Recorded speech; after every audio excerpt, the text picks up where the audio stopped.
आज हम इतिहास के एक ऐसे काले पन्ने की बात करेंगे जिसे स्याही से नहीं बल्कि बेगुनाहों के लहू से लिखा गया था। 13 अप्रैल 1919, जलियांवाला बाग। वो 10 मिनट जिसने एक पूरे साम्राज्य की नींव हिलाकर रख दी। ये महज एक कहावत नहीं, बल्कि ब्रिटिश हुकूमत के चेहरे पर लगा एक ऐसा दाग है जिसे सदियों की बारिश भी नहीं धो सकती। तो चलिए समझते हैं कि आखिर उस दिन हुआ क्या था और क्यों हुआ था। देखिए, ये जो मौत का तांडव था ना, ये अचानक नहीं हुआ।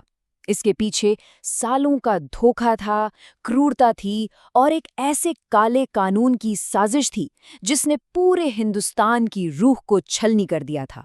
हुआ ये कि पहले विश्व युद्ध में लाखों भारतीय सैनिक ब्रिटिश फौज के लिए लड़े, अपना खून बहाया।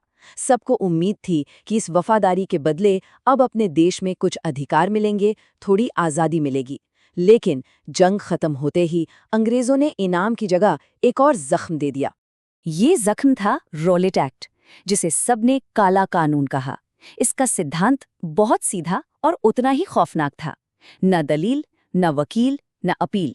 मतलब अंग्रेजी हुकूमत किसी भी हिंदुस्तानी पर सिर्फ शक के आधार पर उसे 2 साल के लिए बिना कोई सुनवाई के जेल में डाल सकती थी। सोचिए जरा।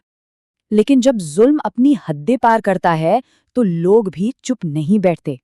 गांधी जी के कहने पर 6 अप्रैल को पूरे देश में शांति से हड़ताल हुई।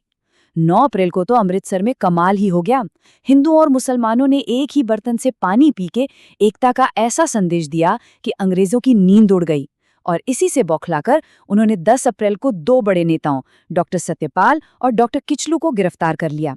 बस यहीं से शांतिपूर्ण प्रदर्शन पर पुलिस ने गोलियां चलाईं और माहौल बिगड़ गया। और इसी बिगड़े हुए माहौल की आग में घी डालने के लिए एक ऐसा शख्स अमृतसर पहुंच रहा था जिसका नाम इतिहास में हमेशा के लिए नफरत का दूसरा नाम बनने वाला था, जनरल डायर। तारीख थी 13 अप्रैल 1919, बैसाखी का दिन, पंजाब का सबसे बड़ा त्योहार। दूर दूर से गांवों के लोग, किसान अपने परिवारों के साथ अमृतसर आए थे, स्वर्ण मंदिर में मत्था टेकने। शहर में एक तरफ त्योहार की चहल पहल थी और दूसरी तरफ अंग्रेजी बंदूकों का खामोश साया। स्वर्ण मंदिर के पास ही था जलियांवाला बाग। अब नाम से लगता है कि कोई बगीचा होगा, पर ऐसा था नहीं। ये असल में चारों तरफ से ऊंची ऊंची दीवारों से घिरा एक मैदान था। और सबसे खतरनाक बात, अंदर आने और बाहर जाने का सिर्फ एक बहुत ही पतला सा रास्ता था। ये एक तरह का पिंजरा था, एक मौत का फंदा। शाम के करीब 5:15 बजे जनरल डायर 90 सैनिकों के साथ वहां पहुंचा और उसने आते ही सबसे पहला काम ये किया कि उस अकेले पतले से रास्ते को अपने सैनिकों और गाड़ियों से पूरी तरह बंद कर दिया। किसी को कोई चेतावनी नहीं दी, भागने का कोई रास्ता नहीं छोड़ा। उसका इरादा भीड़ को डराकर भगाना था ही नहीं, उसका इरादा था सबक सिखाने का, जान लेने का। और फिर उसके मुंह से वो एक शब्द निकला जिसने हिंदुस्तान के इतिहास को हमेशा के लिए खून से रंग दिया, फायर। सिर्फ 10 मिनट। अगले 10 मिनट तक बिना रुके गोलियों की आवाज उस बाग में गूंजती रही। हर सेकंड, हर पल बेगुनाह लोग गिरते रहे। इन 10 मिनटों में 1650 राउंड गोलियां चलीं और डायर अपने सैनिकों को हुक्म दे रहा था कि गोलियां वहीं चलाओ जहां भीड़ सबसे ज्यादा हो, ताकि कोई बच ना पाए। लोग जान बचाने के लिए दीवारों पर चढ़ने की कोशिश कर रहे थे। कुछ बाग के बीच बने कुएं में कूद गए। बाद में जब उस कुएं से लाशें निकाली गई तो सिर्फ उस एक कुएं से 120 लोगों के शव मिले। फायरिंग तब रुकी जब सैनिकों की गोलियां लगभग खत्म हो गईं। सरकारी आंकड़ों के मुताबिक 379 लोग मारे गए, पर असल में 1000 से ज्यादा लोग मारे गए थे और 2000 से ज्यादा जख्मी हालत में वहीं तड़प रहे थे। और जनरल डायर, वो अपने सैनिकों के साथ ऐसे लौट गया जैसे कुछ हुआ ही ना हो। लेकिन उस रात जलियांवाला बाग की वो खून से सनी मिट्टी बंजर नहीं हुई।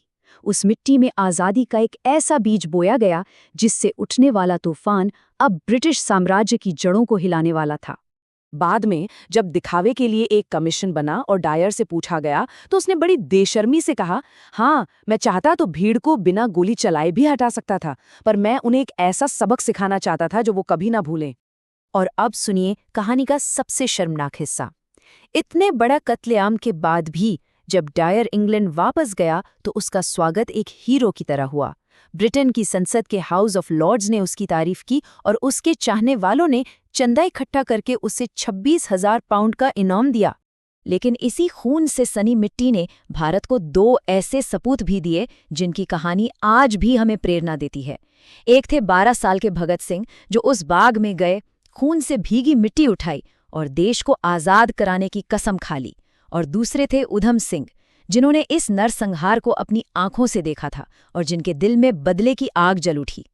गोली चलाने वाला जनरल डायर तो 1927 में बीमारी से मर गया, लेकिन इस नरसंहार का असली मास्टरमाइंड था पंजाब का गवर्नर माइकल ओ डायर, जिसने डायर के एक्शन को सही ठहराया था। उधम सिंह ने 21 साल तक उसका इंतजार किया और आखिरकार 1940 में लंदन जाके भरी सभा में माइकल ओ डायर को गोलियों से भूनकर अपना बदला पूरा किया। जलियांवाला बाग ने एक काम जरूर किया, इसने पूरे भारत को अंग्रेजों के खिलाफ एक कर दिया। अब आज़ादी की लड़ाई सिर्फ अधिकारों की लड़ाई नहीं रही, ये आर पार की जंग बन गई। और शायद उस दिन जो आग लगी थी, उसी आग ने 1947 में ब्रिटिश राज को जलाकर राख कर दिया। आज भी जलियांवाला बाग के दीवारों पर गोलियों के निशान मौजूद हैं, जो उस दिन की कहानी सुनाते हैं। सवाल ये है कि कैसे सिर्फ एक घटना, सिर्फ वो 10 मिनट इतिहास का पूरा रुख बदल सकते हैं, और उन 10 मिनटों की असली कीमत क्या थी, जो हमने और आपने चुकाई।